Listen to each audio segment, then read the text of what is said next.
Hello big boss Adila നൂറ്.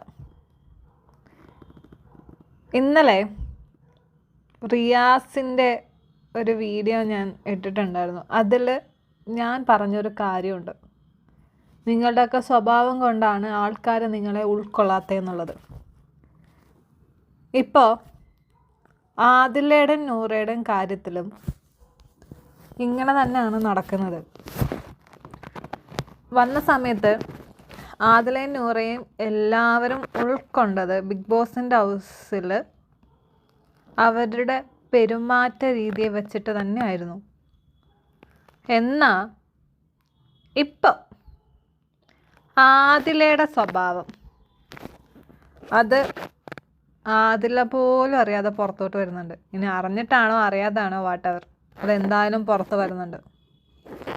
ഈ സ്വഭാവം വെച്ചിട്ട് ഇവർ ജനങ്ങളുടെ ഇടയിൽ ഉണ്ടാക്കിയ ഒരു ഇമേജ് ഉണ്ടല്ലോ, അതായത് അവരെ ഉൾക്കൊള്ളാനുള്ള ഒരു മനസ്സ്, അത് അധികം വൈകാതെ ഇല്ലാണ്ടാവും. വീണ്ടും ആൾക്കാർ പഴയ രീതിയിൽ തന്നെ ചിന്തിച്ചു തുടങ്ങും. 100% അത് ഉറപ്പാണ്. ആദിലയുടെ സ്വഭാവം ഇങ്ങനെയാണ് ഇനിയും മുന്നോട്ട് പോകുന്നതെങ്കിൽ. ഈ ഷാനവാസ് നെവിനെ കുറിച്ചിട്ട് പറഞ്ഞ ഒരു സ്റ്റേറ്റ്മെൻ്റ് ഉണ്ടായിരുന്നു, അതായത് നെവിൻ വേണ്ടാത്ത രീതിയിൽ എന്നെ തൊടുന്നു എന്നുള്ളത്. അത് ഷാനവാസ് പകുതി ആൾക്കാരോടും പറഞ്ഞിട്ടുള്ളതാണ്. പക്ഷേ ഇത് സ്വന്തം നിലനിൽപ്പിന് വേണ്ടിയിട്ട് ചീപ്പ് ഗെയിമായിട്ട് കളിച്ച ഒരാളാണ് ആദില. വഴക്കിൻ്റെ ഇടയിൽ നെവിൻ്റെ അടുത്ത് അത് പറയുകയും ചെയ്തു. എന്നാൽ പ്രത്യേകിച്ചൊന്നും പറയാനും ഇല്ല. അവസാനം ഷാനവാസിൻ്റെ ഈ കാര്യം എടുത്ത് ആദില അങ്ങ് ഇട്ടുകൊടുത്തു. അവൾക്ക് സ്വയം രക്ഷപ്പെടാൻ വേണ്ടിയിട്ട് വേറൊരാളെ അവിടെ കരുവാക്കി. ഇതാണ് ആദിലയുടെ ചീപ്പ് മെൻറ്റാലിറ്റിയും ചീപ്പ് ഗെയിമും.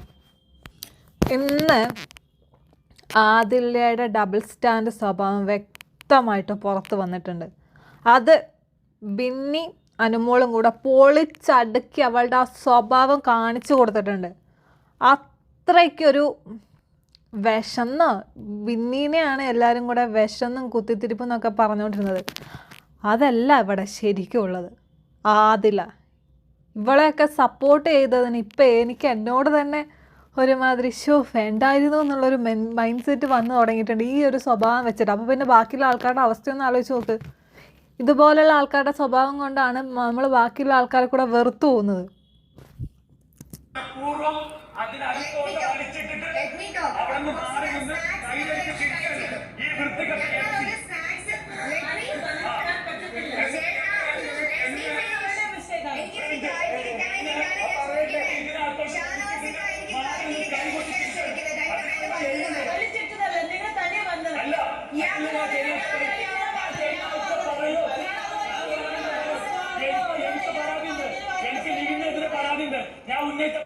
ഈ ഷാനവാസ് ഇവിടെ വൃത്തികെട്ട യക്ഷി എന്ന് വിളിക്കുന്നത് ആദിലയാണ്.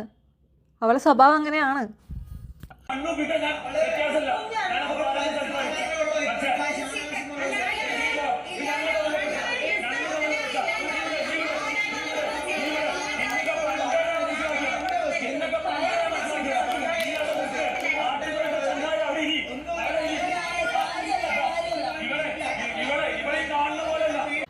സത്യം, അതിൽ ഈ കാണുന്ന പോലെയൊന്നും അല്ല, ഉള്ളിൽ മൊത്തം കുത്തിത്തിരിപ്പാ.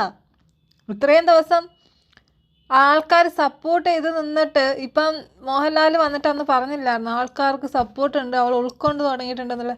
അതിൻ്റെ ഒരു അഹങ്കാരമാണെന്ന് തോന്നുന്നു ഇപ്പം തലയിൽ കയറി പിടിച്ചേക്കുന്നത്. ഇങ്ങനെ പോയി കഴിഞ്ഞാൽ ഈ ആഴ്ച അടുത്ത ആഴ്ച ആദിലേക്ക് പുറത്ത് വരാം. സീരിയസ്ലി ഞാൻ പറയാമല്ലോ, എനിക്കിപ്പോൾ ആദിലയുടെ ഈ സ്വഭാവം വന്നു കഴിഞ്ഞാൽ എനിക്ക് ആദില ഇപ്പോൾ പിടിക്കാതായിട്ടുണ്ട്. എന്തൊക്കെയാ കാണിച്ചു കൂട്ടുന്ന, അനുമോളുടെ പിറകിൽ നിന്ന് കുത്തുക, ഒരു തരം അനീഷിനോടൊക്കെ കാണിക്കുന്ന രീതി കണ്ടു കഴിഞ്ഞാൽ രണയേക്കാൾ ഇപ്പം കച്ചറയാണ് ആദില.